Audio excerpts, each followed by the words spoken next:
చేసిన మేలకు నీవు చూపిన కృపలకు నీవు చేసిన మేలకు నీవు చూపిన కృపలకు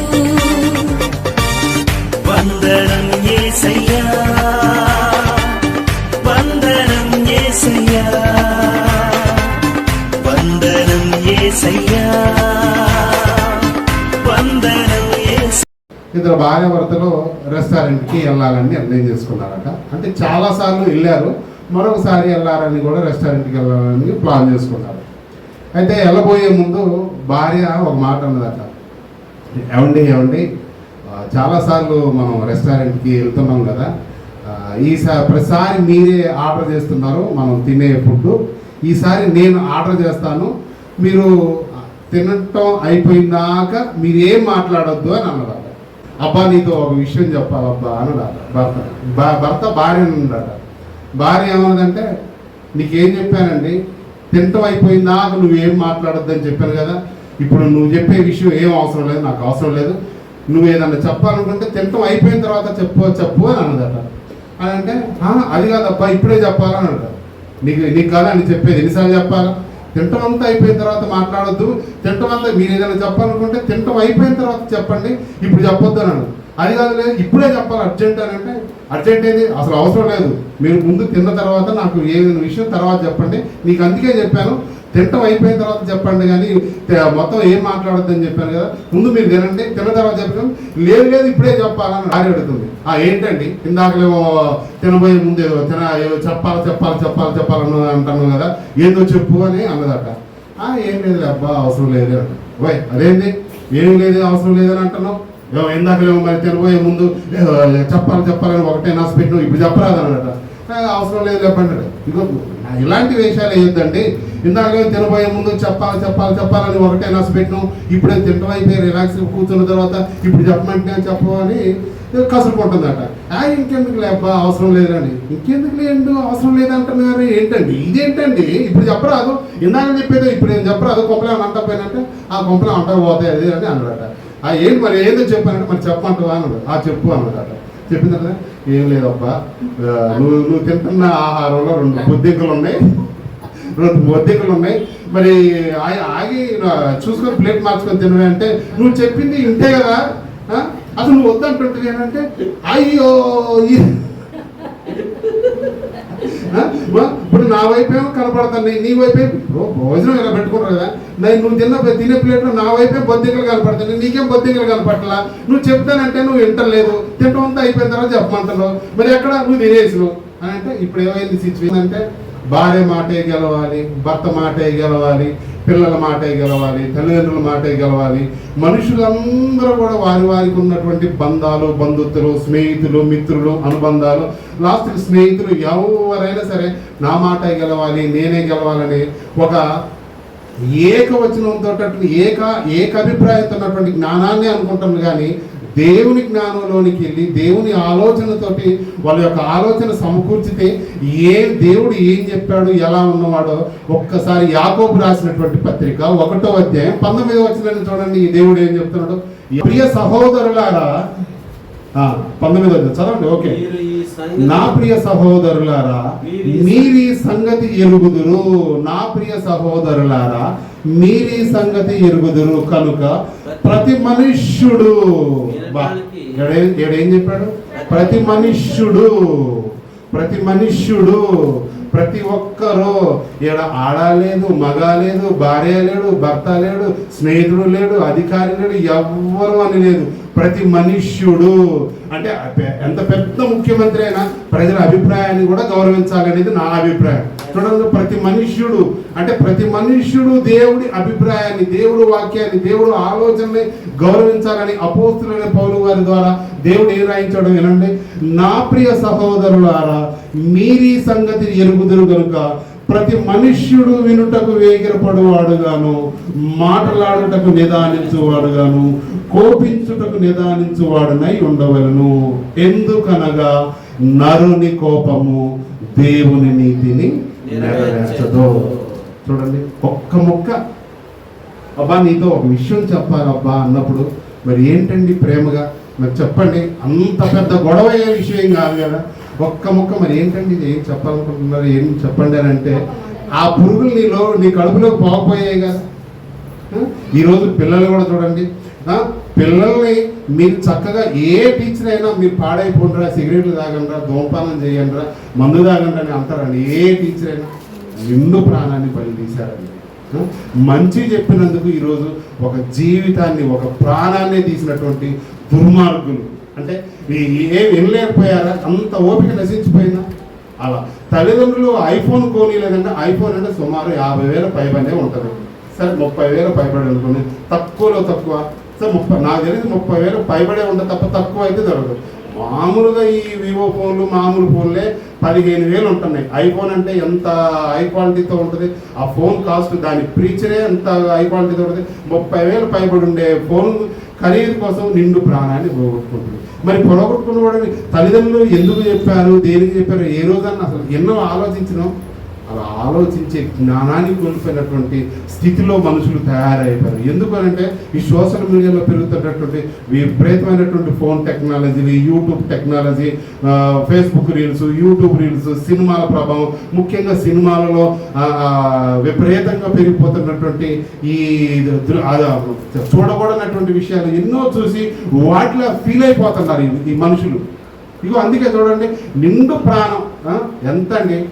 తల్లిదండ్రులు దగ్గర పోనీ స్నేహితులు, తల్లిదండ్రులు మన కుటుంబంలో మన పరిస్థితి బాగాలేదురా నాయన, మనం అంత ఫోన్ కొనలేదురా బాబు అని ఒక్క ముక్క చెప్తే లేక ఎక్కడో కొండ, అసలు నేను చూశానండి, ఆ కొండ అసలు ఎంత ఎత్తుందో నాకు తెలిసి 1 కిలోమీటర్ అంత పైకి ఉంది. అది 8 కిలోమీటర్ అంటే చూడండి, 8 ఈనాడు ఆఫీస్ అనుకోండి, అంత హైట్లో నుంచి కింద గురించి ఏమన్నా దొరుకుతారా అండి. దేవుడు ఏం చెప్పాడు, నా ప్రియ సహోదరులారా మీరు వినుటకు వేగిరపడువారుగాను మాట్లాడుటకు నిదానించువాడునై ఉండాలి. వినటానికి ఇష్టపడాలి. ఎక్కడైనా భర్త అభిప్రాయాన్ని తీసుకోవాలి, భర్త భార్య అభిప్రాయాన్ని తీసుకోవాలి, పిల్లలు తల్లిదండ్రుల అభిప్రాయాన్ని తీసుకోవాలి. కొన్ని సందర్భాలలో తల్లిదండ్రులు కూడా పిల్లల అభిప్రాయాన్ని తీసుకోవాలి. ఎప్పుడు తీసుకోవాలి, వాళ్ళ కుటుంబాన్ని, వాళ్ళ జీవితాన్ని, వాళ్ళ సంఘాన్ని, వాళ్ళ యొక్క జీవితాలను కట్టుకునే విధంగా ఉంటే. నా ప్రియ సహోదరులారా మీరు వినుటకు వేగిరపడాలి, అంటే తొందరపడాలి. మనం దీన్ని వదిలేసి మనం దానికి ప్రియారిటీ ఇస్తాం. వినటానికైతే ఇష్టపడం, కానీ కోపగించుకోవటానికి, కొట్టుకోవటానికి దీనికి ఇష్టపడం. వినుటకు వేగిరపడువారుగాను మాట్లాడుటకు నిదానించువాడు. వినటానికి ఎక్కువగా ఇష్టపడం కానీ మాట్లాడటానికి అయితే అసలు నా అంత గొప్ప మాటలకారి లేడని మనం విరువింటాం. ఏమవుతుంది జీవితం, ఏమవుతుంది అంటే ఏమైంది, తొందర నిర్ణయాలు, తొందర ఆలోచనలు, అది చదువులోనైనా, జీవితంలోనైనా, ఉద్యోగంలోనైనా, నువ్వెక్కడున్నా వినటానికి మొదట ప్రాధాన్యత ఇవ్వు. వీటన్నిటికంటే దేవుని మాటలు వినటానికి ప్రాధాన్యత ఇవ్వు. నేను చెప్పగలిగేది అయితే ఇదేనండి. ఏ విషయంలో నువ్వు తొందరపడ్డా పర్లేదు, అసలు దేవుని విషయంలో తొందరపడితే దేవుని విషయంలో నువ్వు వినటానికి ఇష్టపడవు అనుకో, అన్ని విషయాలు ఆటోమేటిక్గా ఇష్టపడతావు. నరుని కోపము దేవుని నీతిని నెరవేర్చదు. అంటే నరుని కోపం దేవుని నీతిని నెరవేర్చదంటే అసలు దేవుని నీతి ఏంటి, నరుని కోపం దేనికంటే సంఖ్యాకాండంలో మీరేం చదవద్దు. సంఖ్యాకాండంలో ఒక సంఘటన జరిగిందండి. 20వ అధ్యాయం నుంచి 15వ వచనం వరకు ఒక సంఘటన ఉంటుంది. కానాను దేశం నుంచి, మన ఐగుప్తు దేశం నుంచి కానాను దేశానికి ఇజ్రాయేలుని తోడుకొని వాళ్ళకి ముఖ్య నాయకుడిగా ఉన్నటువంటి మోషే గారు వాళ్ళని తీసుకొని వెళ్తారు. మార్గ మధ్యలో వాళ్ళకి విపరీతమైన దప్పికేసింది.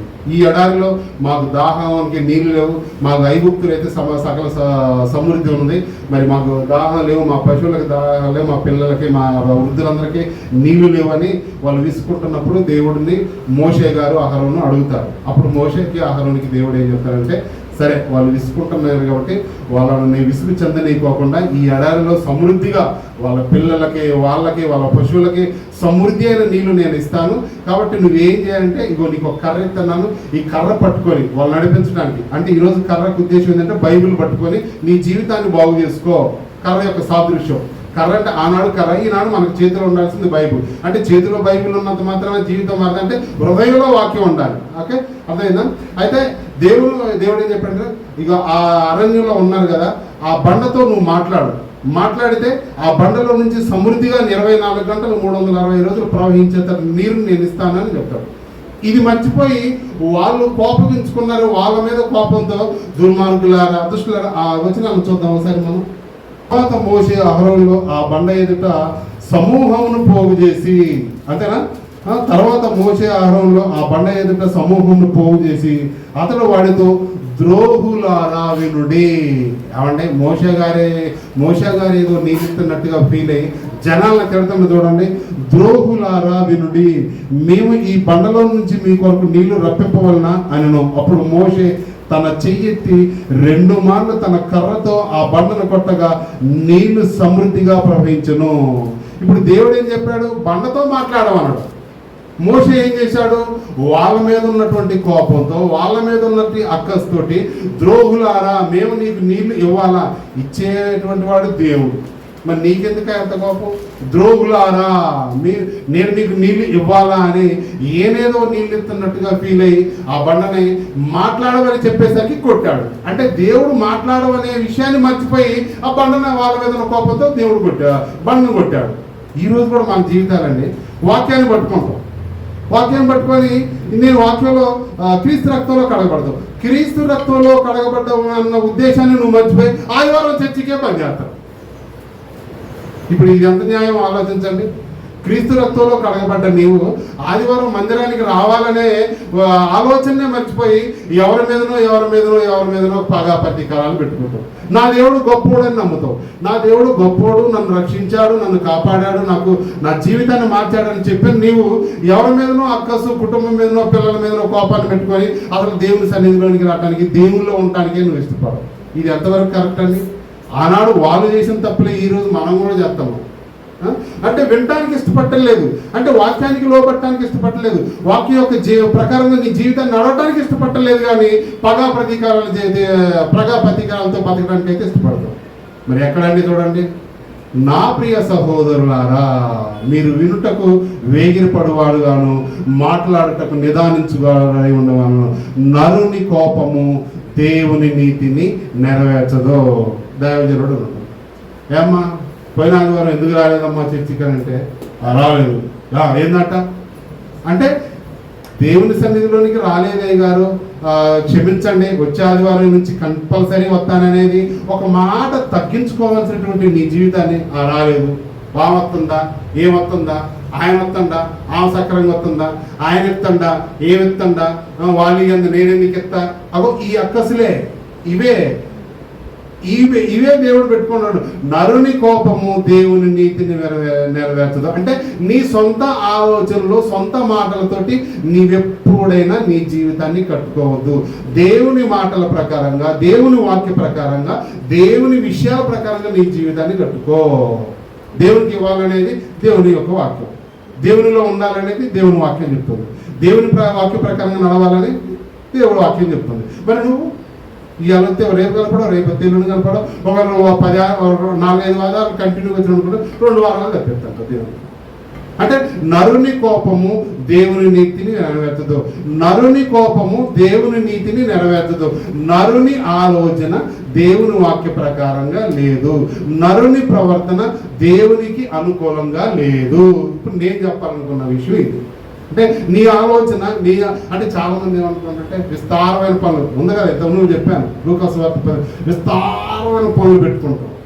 అంటే బతకొద్దా అంటే బతకాలి కాదని నేను అంటలేదు. మరి దేవుని మందిరానికి కూడా రాలేనటువంటి పనిలో ఉన్నప్పుడు నాకు తెలిసి ఆ పని తీసి ఏదో అంటారు కదా, ఇంకో పని ఎత్తుకోవటం మంచిది. ఎందుకంటే నువ్వే అంటున్నావు కదా దేవుడు గొప్పవాడని, నువ్వే అంటున్నావు కదా, మరి అలాంటప్పుడు నీకు దేవుడు ఎందుకు? మరి అది ఏదైనా సరే నరుని కోపము దేవుని నీతిని నెరవేర్చదు. అంటే దేవునికి అనుకూలంగా, దేవుని వాక్య ప్రకారంగా లేని పని, లేదనే జీవితం ఏదైనా ఉందంటే నీ కోపం ఎందుకు విలువలేనిది. నా ప్రియ సహోదరులారా, వినుటకు వేగిరపడువారుగాను మాట్లాడుటకు నిదానించువాడుగాను ఉండవలను. నరుని కోపము దేవుని నీతిని నెరవేర్చదు. నీ ఆలోచన, నీ నడవడిక, నీ ప్రణాళిక, నీ కుటుంబంలో శాంతి సమాధానం లేదంటే నువ్వు దేవునిలో లేవు, దేవుని వాక్య ప్రకారంగా నీ జీవితం లేదు. అందుకే జరుగుతుంది, లేకపోతే ఉండవండి. అందుకే పోయిన ఆదివారం చెప్పాను కదా, వారి హృదయంలో దేవుడు లేడు కానీ పైన పెదవులతోటే ఆరాధిస్తారట. వారి హృదయం బహుదూరంగా ఉందట.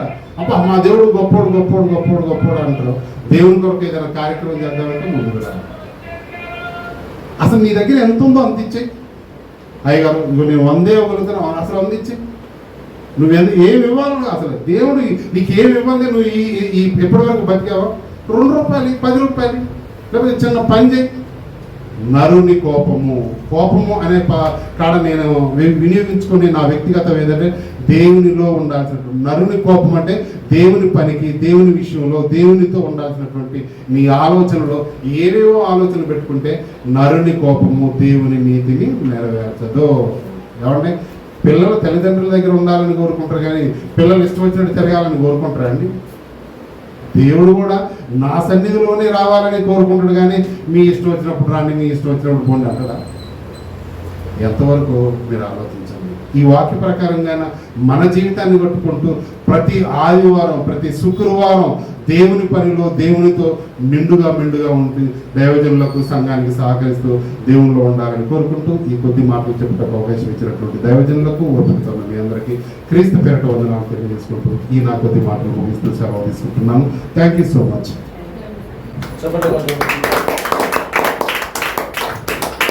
చాలా చక్కగా చెప్పాడు. ప్రభు నామములో వందనాలు.